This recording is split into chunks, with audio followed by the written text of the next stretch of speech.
Bonjour à tous. Merci à l'UFE de l'île Maurice de me recevoir avec la New Chinatown Foundation. Donc Charles Delopino de Sky One, Jean-Paul Lam de la New Chinatown Foundation. Merci de ce moment où nous allons explorer ensemble le métavers comme un Internet multidimensionnel. C'est une nouvelle étape d'Internet. Qu'est-ce que c'est que le métavers? Eh bien, Andrew Bosworth de Facebook le définit comme un espace virtuel où on peut se rencontrer, non pas seulement physiquement, mais vraiment virtuellement. Donc c'est la définition d'un réseau social. Anouj Jazani parle du futur du monde réel. Donc il est beaucoup plus, disons, radical dans son approche. Et j'aime beaucoup Christine Moy qui nous dit qu'il n'y a pas un seul monde virtuel, mais plusieurs mondes qui prennent forme pour nous permettre d'approfondir et d'étendre les interactions sociales en mode digital. Et je pense que c'est une excellente définition.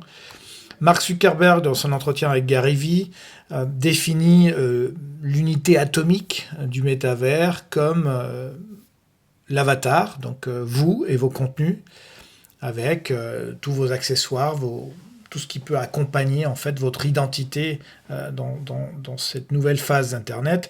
Et c'est intéressant puisqu'on va en parler. L'avatar est au cœur de cette nouvelle phase, donc la personne, que ce soit une personne individu ou même si on personnalise une marque ou une institution. Mais la personne, les habitants, les êtres humains sont au cœur de cette nouvelle phase d'Internet qui, je l'espère, sera beaucoup plus décentralisée que le Web 2.0. Cette phase est, bien sûr, il y a du monde dans le développement du Web 3.0, tant au niveau des avatars, des interfaces, de la monétisation, des infrastructures, de la connectivité, de la décentralisation en soi. Et c'est très impressionnant comment se développe le métavers d'un point de vue économique, concret. Et nous avons des possibilités gigantesques, car nous sommes dans une tourmente parfaite, dans un perfect storm, où non seulement on parle d'une nouvelle phase technologique, mais surtout économique. Nous avons des protocoles qui permettent justement de rendre viable l'économie dans le métavers et donc de rendre viable les transactions, rendre viable aussi la façon dont on peut même travailler, avoir une activité professionnelle, réaliser des ventes, des achats, développer des espaces nouveaux pour l'économie, pour le marché, pour le business en général. Decentraland était une étape intéressante qui continue d'être au cœur de ce qu'on peut appeler aussi le proto-métavers. Donc avant ce grand hype du métavers, eh bien Decentraland nous permet de comprendre une vision décentralisée où les utilisateurs possèdent la plateforme. Chacune de ces 90 000 parcelles que vous voyez sur la gauche, eh bien, elle a une valeur. Et dans ces parcelles, on peut réaliser tout ce qu'on veut en termes d'activité, en termes même de construction, d'établissements commerciaux, de fêtes, même de tourisme, dans un environnement qui garde les codes du jeu vidéo. Les chiffres sont assez impressionnants. On retrouve un prix moyen de la parcelle de presque 30 000 dollars, avec des volumes et des chiffres qui vont crescendo, surtout maintenant où Decentraland est au cœur des premières initiatives que peuvent prendre des grands groupes, des marques, pour acquérir des terrains dans ce monde virtuel décentralisé qui fait partie de la discussion sur le métavers. Il y a déjà des concurrents, un exemple c'est Sandbox. Dans Sandbox, eh bien, on retrouve aussi la notion de parcelle et la possibilité de construire, de créer même un marché immobilier dans le métavers. L'évolution des communautés par rapport à l'évolution d'Internet, c'est très intéressant de voir. D'abord, on était vraiment sur du Netscape, on se connectait, on était en ligne. Après, on passe à du Facebook. Nous construisions des communautés connectées, centralisées sur des plateformes. Et la phase dont Decentraland est un très bon exemple, eh bien, c'est nous sommes connectés dans un monde virtuel. qui appartient aux communautés. Donc il y a vraiment une notion d'appartenance décentralisée des différentes communautés avec tout ce que ça peut amener comme économie. L'évolution d'Internet, c'est un peu comme un oignon, c'est-à-dire que si on parle de Web 3.0, eh bien le Web 1.0 n'a pas disparu, on continue à avoir des navigateurs.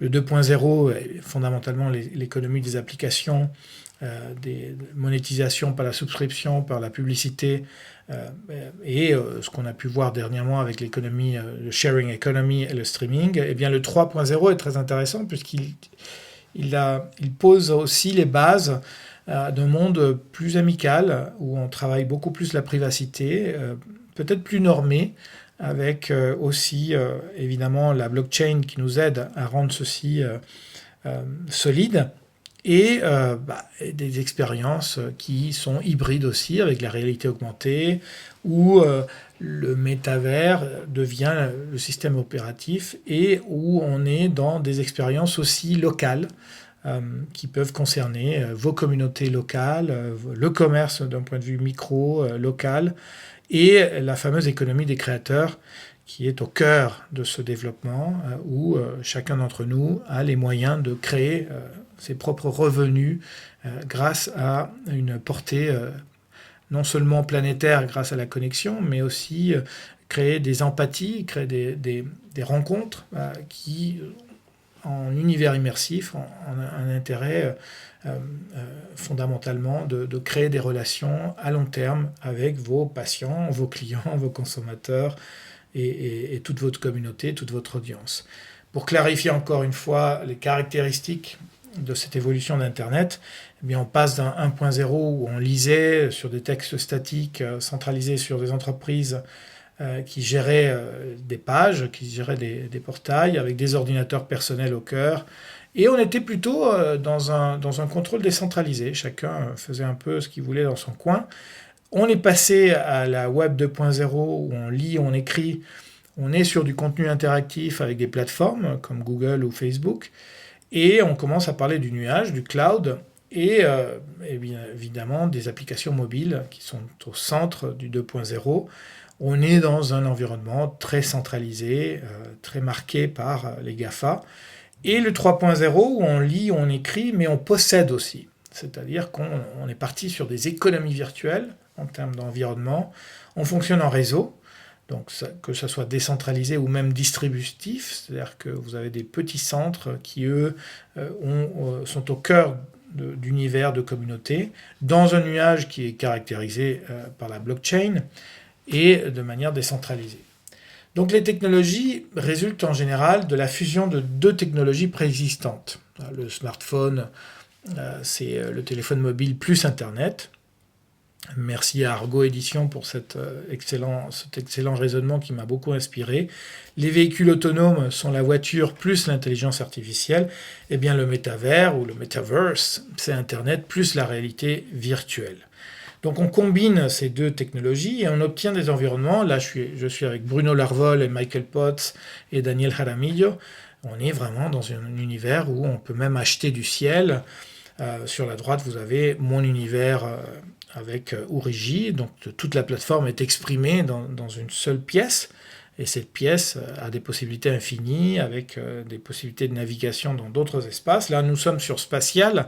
Spatial, c'est une des plateformes dans le métavers les plus pratiques et où on peut vraiment apprendre à créer son environnement.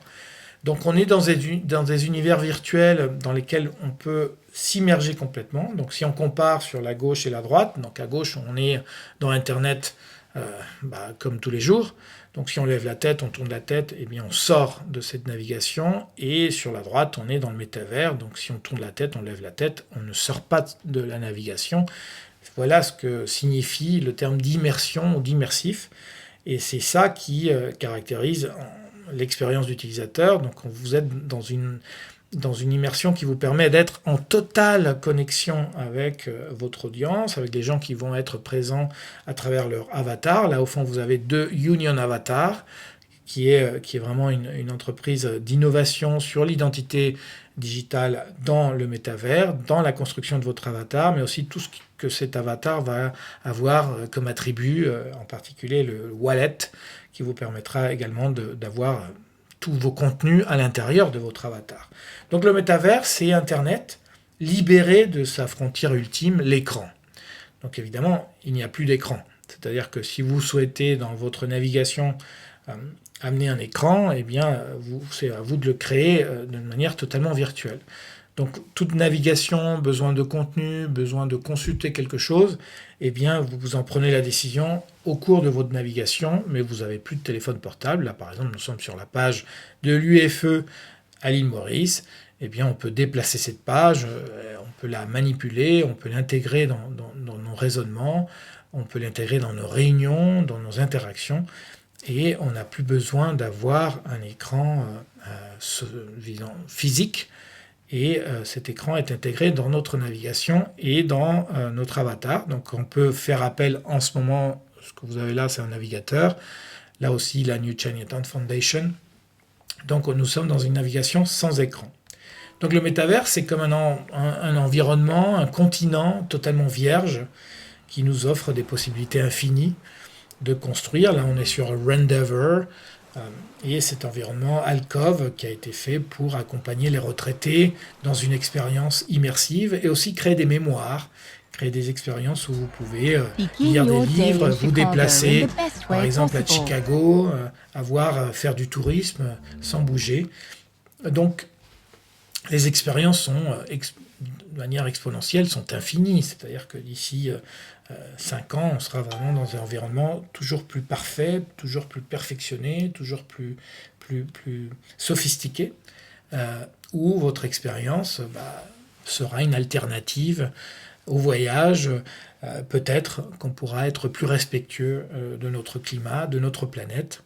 L'avatar, eh bien, c'est vous en beaucoup plus. Et donc c'est pour ça que je suis si content, si fier de ce partenariat avec Union Linking Realities, où on développe des licences orientées vraiment à l'édition de vos avatars photoréalistes à partir d'une photo 2D. Eh bien, vous pouvez faire votre avatar pour vos équipes, pour vos collaborateurs, pour vos clients et consommateurs. Donc c'est un outil formidable de navigation. Dans une discussion que j'ai eue avec ma grande amie Anoucheh Ansari, eh bien, on peut s'apercevoir que on passe déjà 8 heures par jour sur un téléphone portable. Donc toute remarque qui puisse nous induire à avoir peur de l'utilisation de l'univers virtuel, eh bien on y est déjà. On est déjà très attaché à l'interaction avec une machine, même si on l'a dans la poche et pas dans la tête. La question est, est-ce qu'il y aura un iPhone 25 ? Est-ce que l'iPhone 25 sera une réalité ? Je ne le pense pas. On est vraiment dans un retour aux fondamentaux de l'interaction et peut-être que l'iPhone 25 ne verra pas le jour. Il y aura d'autres choses, d'autres dispositifs. Quand on est dans son avatar, eh bien, sur la droite, vous êtes dans votre avatar, sur la gauche, vous êtes dans votre téléphone. Eh bien, la manipulation des applications, la gestion des contenus, eh bien, elle devient naturelle puisque c'est vous, votre propre cloud, c'est vous, votre propre plateforme.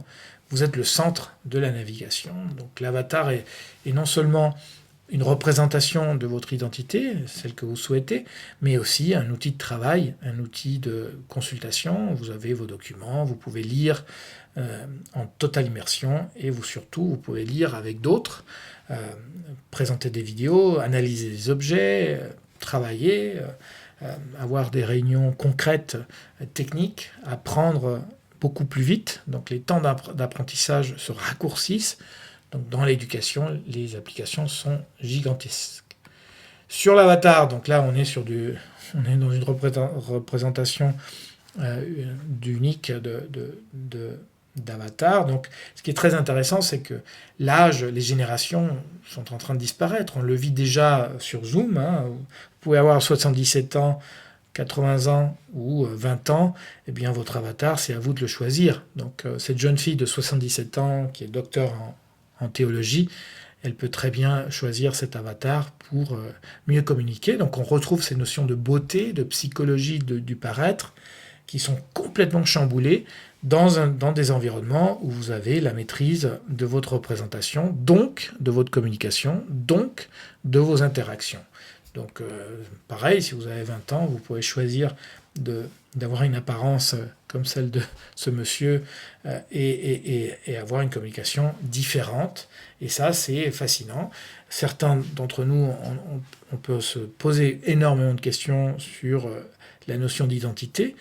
Et c'est pour ça que dans le cas du Union Avatar, on va vers des protocoles de certification qui puissent rendre l'avatar beaucoup plus solide, fiable dans sa représentation. Notre consommation va changer. On continuera d'acheter des choses, mais beaucoup plus orientées à nous développer dans des espaces de vie virtuels, donc que ce soit des vêtements ou des accessoires. Et je dirais même plus, et ça c'est un peu le fruit de mon expérience, que notre vie biologique se retrouve augmentée.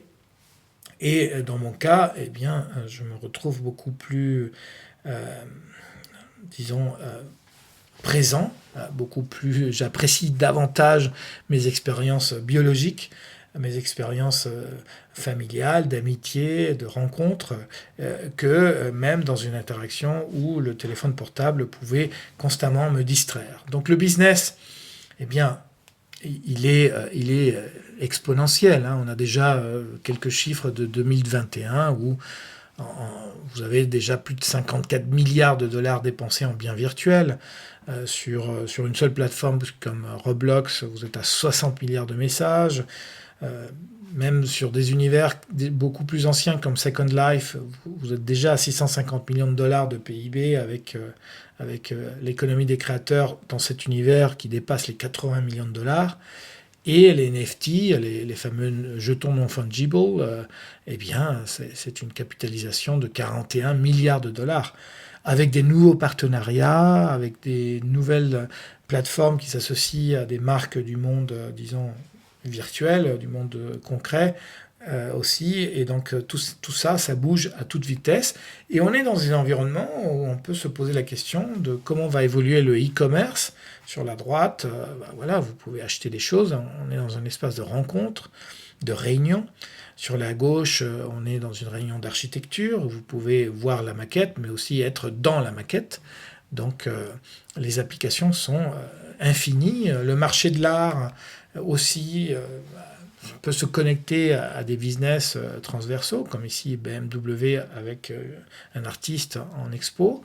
Et les possibilités sont absolument infinies. Il n'y a pas de limite. Il y a autant de solutions et de possibilités business que celles que vous avez dans le monde réel. Et c'est justement là-dessus où je voulais un petit peu terminer cette présentation en insistant que pour comprendre le potentiel du 3.0, donc de cette phase d'Internet, j'insiste beaucoup sur revenir à certains fondamentaux du monde d'avant Internet. Donc, par exemple, sur Instagram, vous êtes à 3% d'interaction, ce qui est extrêmement bas aujourd'hui en moyenne. Et avant Internet, eh bien, si vous faisiez une réunion, vous étiez à 100% d'interaction, puisqu'il n'y avait pas d'autres distractions. Si on regarde cette réunion de Steve Jobs, par exemple, où il présente Next, eh bien, en 95, ce qui est intéressant, c'est de voir les gestuels, le langage corporel, les regards, la capacité des gens à être dans l'interaction totale, parce qu'il n'y a pas de téléphone portable et il n'y a pas de laptop, nous ne sommes pas sur Internet. Et donc dans cette réunion, si vous regardez bien les gestuels, c'est un monde qu'on a complètement oublié. Et il est intéressant de s'en rappeler, et ceux qui l'ont vécu et qui ont pu même se développer professionnellement dans ce monde, eh bien, ils pourront retrouver cette qualité d'interaction en temps réel, où on peut se raconter, où on peut se montrer des objets, où on peut lire ensemble des livres en simultané, en temps réel. Et donc, cette synchronisation des gens me paraît clé dans l'évolution d'une empathie capitale dans ce métavers où on va développer des nouvelles façons de se rencontrer, d'agir ensemble. Nous avons construit une maison avec Union Avatar que nous proposons dans cette assemblée, dans cette réunion, pour l'île Maurice. Donc cette maison est une maison qui se veut évocatrice des maisons traditionnelles en bois qu'on peut retrouver sur l'île Maurice. Et cette maison est déjà la nôtre, déjà celle de cette assemblée. Donc on est dans un environnement qu'on peut personnaliser complètement, dans un paysage qu'on peut aussi changer à sa guise. Sur la gauche, vous êtes en vision ordinateur. Là, vous avez Véronique en avatar de Younen Avatar. Et sur la droite, vous êtes en regard subjectif avec le casque de réalité virtuelle. Donc cette maison permet d'avoir des réunions professionnelles, d'avoir tous les documents dont on a besoin pour une réunion, que ce soit des vidéos, que ce soit des photos, que ce soit des PDF. On est chez soi.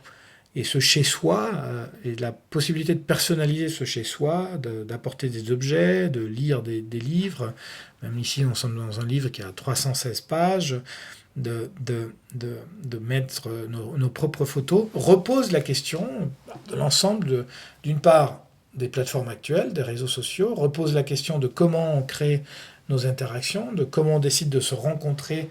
Donc on vient de WhatsApp et de Zoom, donc maintenant on aura la possibilité de créer nos propres foyers.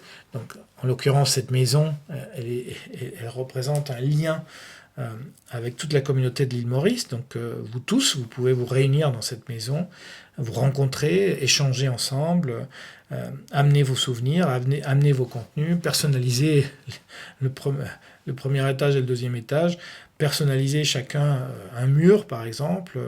Des entreprises peuvent venir proposer leurs services. Vous pouvez même définir un cours d'histoire, etc. Et dans cette navigation, ce qui est fascinant, c'est que constamment, on peut augmenter les niveaux d'empathie. Et tout ça, ça représente une valeur. Si on commence à se dire que cette maison peut être frappée dans la blockchain et devenir un NFT, elle a déjà une valeur et en forme de communauté, de consensus, tous ensemble ici, nous validons la valeur de cette maison, non seulement par ses contenus, mais par sa capacité à nous réunir et les accès et la possibilité de modifier les environnements, eh bien, ils vont être attachés à ceux qui en sont les propriétaires, ceux qui auront acquis, par exemple, le droit de pouvoir personnaliser ce lieu. Donc, bienvenue dans le métavers, bienvenue chez vous.